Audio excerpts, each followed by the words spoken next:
आप सब पर सलामती हो। आफताब नवाब का लिखा हुआ है, दिन ढलेगा ये ताल्लुक ख्वाब सा रह जाएगा। हम चले जाएंगे और तू जागता रह जाएगा। फासले आफाक को लेकर कहीं खो जाएंगे। कायनातों के तसर्रुफ में खला रह जाएगा। गूंज दरिया चूंच में भरकर हवा हो जाएगी। पानियों का दास्तागो देखता रह जाएगा। जागते जंगल में खो जाएंगी परियां ख्वाब की। मुंतज़िर नींदों का दरवाज़ा खुला रह जाएगा। नाज़रीन, मैं हूँ यासिर रशीद और आप मेरा व्लॉग देख रहे हैं। नाज़रीन, एक मुर्गा था, बड़ा खूबसूरत, बड़ा ही तगड़ा, चाकू चाबंद। तमाम मुर्गे उसकी बड़ी कदर किया करते थे, इंतहाई मोहब्बत करते थे। एक दिन एक आदमी की नज़र उस मुर्गे पर पड़ी और उसने उस मुर्गे को पका के खाने का अहद कर लिया। आदमी जानता था कि बिला जवाज़ कत्ल करने पे मारा जाऊंगा, लिहाजा वो मुर्गे के पास गया और कहने लगा कि ऐ मुर्गे, अगर तूने कल जान दी तो मैं तुझे ज़बा कर दूंगा। मेरी नींद में खलल आता है। मुर्गा आदत से मजबूर था। उसने सुबह पर फैलाए और गर्दन लंबी की, लेकिन अजान देने से पहले अचानक धमकी याद आई और रुक गया। आदमी को बड़ा गुस्सा आया। उसने कहा, ऐ मुर्गे, कल जो तूने गर्दन लंबी की तो फिर देखियो। मुर्गा हस्बे आदत सुबह चबूतरे पे चढ़ा, पर फैलाए, लेकिन धमकी याद आते ही नीचे उतर आया। उस आदमी ने मुर्गे से कहा कि अगर तूने सुबह पर फैलाए तो फिर देखना। मुर्गे ने अगले दिन कुछ ना किया। आखिरकार ये आदमी उस मुर्गे के पास आया और कहने लगा कि अगर तूने फजर में अंडा ना दिया तो तुझे ज़बा कर दूंगा। अगले दिन आदमी ने उस मुर्गे को ज़बा कर दिया। मुर्गे ने ज़बा होते हुए सोचा कि मरना तो मैंने था ही, काश के गैरत के साथ अजान दे के मरता। ऐसी बेशुमार मिसालें हमें दुनिया भर की इंसानी तारीख़ में देखने को मिलती हैं। जैसे कि अगर इज़राइल के ख़िलाफ़ आवाज़ उठाओगे तो मारे जाओगे, अगर तागूती ताकतों के ख़िलाफ़ बरसरे पैकार होगे तो मारे जाओगे, अगर सरमायादाराना निज़ाम के आगे आँख उठाओगे तो मारे जाओगे, अगर मज़लूम का साथ निभाओगे तो मारे जाओगे, अगर ख्वाहिशात के पीछे भागोगे तो मारे जाओगे, अगर किसी और ब्लॉक में जाओगे तो मारे जाओगे। और ऐसे ही कौमें सिर्फ फैसला साजी में तज़ब्ज़ुब के सबब मारी गई हैं, चाहे वो किसी भी सल्तनत से ताल्लुक़ रखने वाली हों। सल्तनत रोमानिया, सल्तनत उस्मानिया, सल्तनत अब्बासिया, सल्तनत मुग़लिया, जिसकी जी चाहे तारीख़ पढ़ के देख लीजिए कि उनका ज़वाल कैसे हुआ।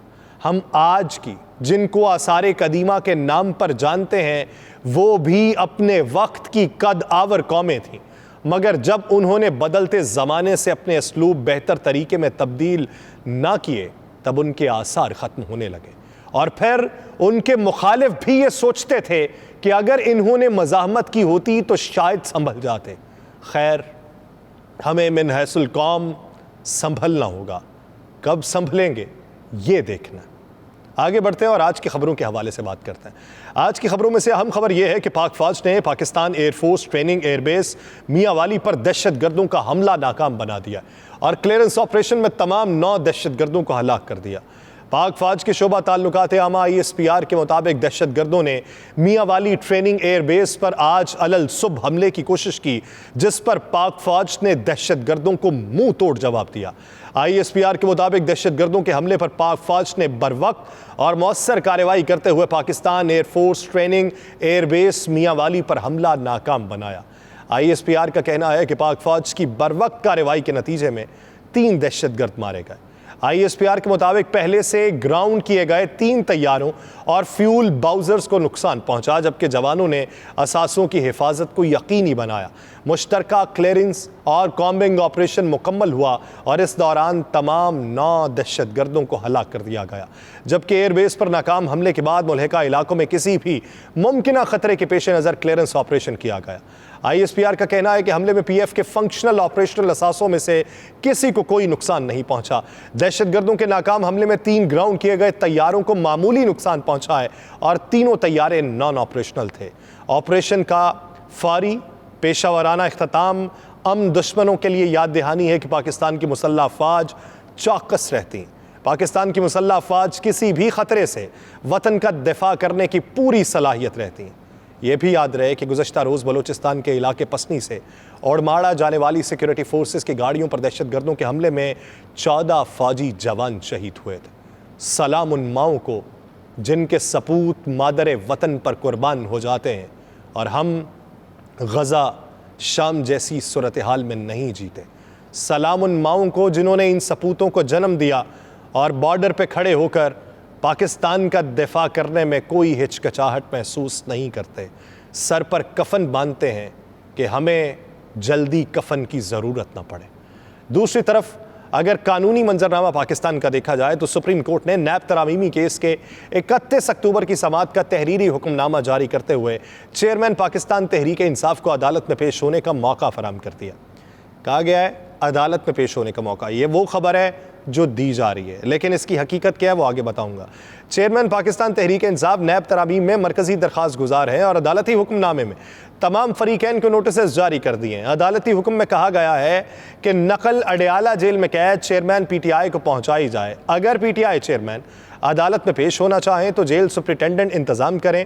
नैब तरामीम फैसले के खिलाफ अपीलों की समाअत Supreme Court practice and procedure के तफसीली फैसले से मशरूत है। अदालत आलिया ने अटॉर्नी जनरल और तमाम सूबाई एडवोकेट जनरल्स को नोटिस जारी कर दिए हैं, जबकि चेयरमैन पीटीआई को नोटिस जेल सुप्रिटेंडेंट के जरिए भेजा जाएगा। केस पर समाअत चीफ जस्टिस की सरबराही में 5 रुकनी लार्जर बेंच ने की थी और अदालती हुक्म में कहा गया कि अगर चेयरमैन पीटीआई सुप्रीम कोर्ट में नुमाइंदगी चाहते हैं तो जेल सुप्रिटेंडेंट इंतजामात यकीनी बनाएं। ये बातें हुई और उसके बाद ये हुआ कि जेल से उन्हें अदालत में पेश किया जाएगा। सुप्रीम कोर्ट के हुक्मनामे के हवाले से गलत तौर पर यह खबर दी जा रही है। सुप्रीम कोर्ट ने चेयरमैन पीटीआई इमरान खान को अदालत में पेशी के लिए जेल इंतजामिया को हुक्म दिया, ये खबर जारी। हाँ, बहुत सारे लोग ये समझते हैं कि इस खबर से चेयरमैन पीटीआई बाहर आएंगे, उनका दीदार होगा उनके कारकुनान को, लेकिन उस हुक्मनामे में ऐसी कोई बात नहीं है। दरअसल ये नुमाइंदगी वकील के जरिए ही होगी और इस नुमाइंदगी के लिए जेल इंतजामिया वकालतनामे को तस्दीक किया करती है और यही हुक्म दिया गया है कि इस तरीके से आप अपनी नुमाइंदगी करवा सकते हैं। नुमाइंदगी का उस हुक्मनामे में लफ्ज़ है, बजाते खुद पेश होने का लफ्ज़ नहीं है। दूसरी तरफ निगरान वज़ीर आज़म ने भी दो टोक कह दिया है कि किसी सियासी जमात पे इलेक्शन में हिस्सा लेने पर पाबंदी नहीं है, ना ही किसी पाबंदी है और ना ही किसी जमात को गैर कानूनी करार दिया जा रहा है। अनवारुल हक काकड़ साहब ने इंतखाबात से मुतल्लिक अदालती हुक्म पर अमल दरामद कराने का आज़म दोहराया और पाकिस्तान तहरीक इंसाफ छोड़ने वालों पर 9 मई वाक़यात से मुतल्लिक मुकदमात ख़त्म किए जाने की तरदीद भी कर दी। निगरान वज़ीर आज़म अनवारुल हक काकड़ ने वाज़ेह किया कि किसी भी सियासी जमात को इंतखाबी जलसों से नहीं रोका जा रहा। एक इंटरव्यू के दौरान निगरान वज़ीर आज़म ने यह यकीन दिलाया कि पाकिस्तान तहरीक इंसाफ समेत हर जमात को लेवल प्लेइंग फील्ड मिलेगी, लेकिन पाकिस्तान मुस्लिम लीग नून को गिला। वो कहते हैं हमें तो कभी लेवल प्लेइंग फील्ड नहीं मिली। वो तमाम तर मसनद इक़्तिदार के मज़े लेने के बाद आज आके ये कहते हैं कि हमें लेवल प्लेइंग फील्ड नहीं मिली। उनकी प्लेइंग फील्ड कुछ और तरह की होगी जिसे कोई और लेवल कर जाएगा। मुझे दीजिए इजाज़त, अल्लाह ने के बाद।